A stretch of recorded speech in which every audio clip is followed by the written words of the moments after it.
What's up everyone, Saiyan back once again for a new LP for you all. Kirby's Adventure for the NES. Yes, the first ever colored Kirby Adventure. Let's start it off. Level 1, Vegetable Valley. You see Kirby dueling with some kind of sword knight. And then he pulls his trump card and eats the bastard. Anyway, let's start off with stage 1. Glad to see something in good to see the game in color different than black and white. Anyway, we got our first ability. It's the beam ability. It kind of attacks downward like that. So it doesn't really attack in one direction so much as more than two. And here we got the spark ability. Just hold it down. You get a shield of electricity to protect you. Pretty snazzy. And over here we got the fire ability. Allows you to spit fire as long as you hold down the B button. Turn up the music a bit. Get rid of you. So yeah, Kirby's Colored Adventure. Not a lot to say about it really. This is actually the first Kirby game I have played. I never really touched Kirby's Dream Land. Yes, we can swim now, and we can also spit water in our enemies' faces. Because we can, and we will! Anyway, that's the end. And we have a jumping minigame. Try to make it to the top. If you make it to the top, you get an extra life. Any lower than that, you just get points. And speaking of extra lives, we get a chance to earn some lives in this minigame, Crane Fever. Use the buttons to move the crane and get a Kirby. The big one's hard to get, but worth it, because it's worth 2 lives. But of course, they have to place it all on the back because they're assholes. All you gotta do is hold down the A button and the crane moves on its own. To stop it from moving, just release the A button. Ah, oh, damn it. If it's moving like that, then it's most likely going to be falling off the crane. I want to try to get it where it's not moving at all. That's nearly impossible, though. It's hanging by its legs. No! No lives. That's a disgrace. Ouch. Oh well, we don't need them. We have the skills to keep ourselves alive. One thing I definitely say for this game is the music is awesome! Here we have another new ability, Cutter.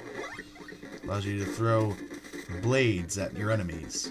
We jump on the warp star and then we fly away through all the different colored stuffs. I'm so happy to not see black and white. Coming up to our first mid-boss, it's Poppy Bros Sr. And he throws bombs.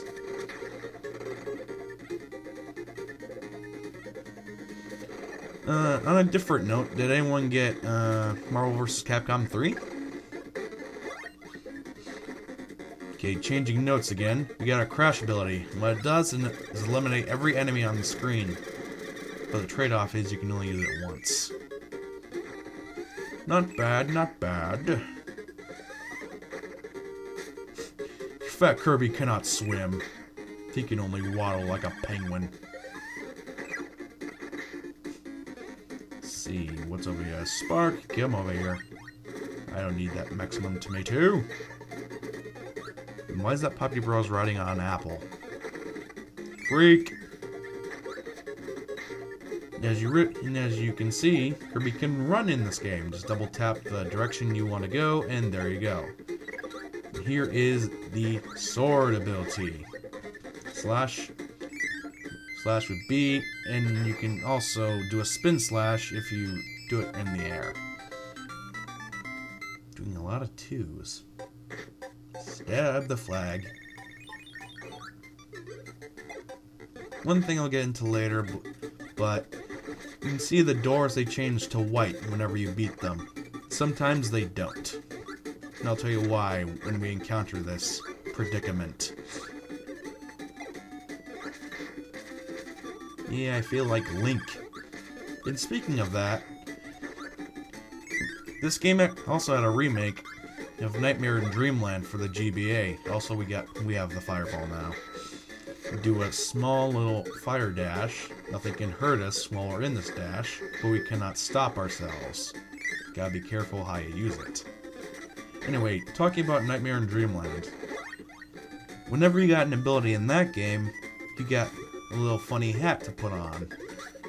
And also you got to play as Meta Knight in his own little section in the game. And I just went through a fireball as a fireball. How bitchin' is that? Yes, I'm saying bitchin' in a Kirby game. Lord. Come on. Well, that sucked. A lot. Alright, moving on.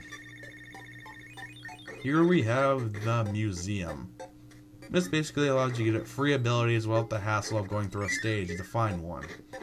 Not all abilities are available in these little museums, so be on the lookout for ones that you like.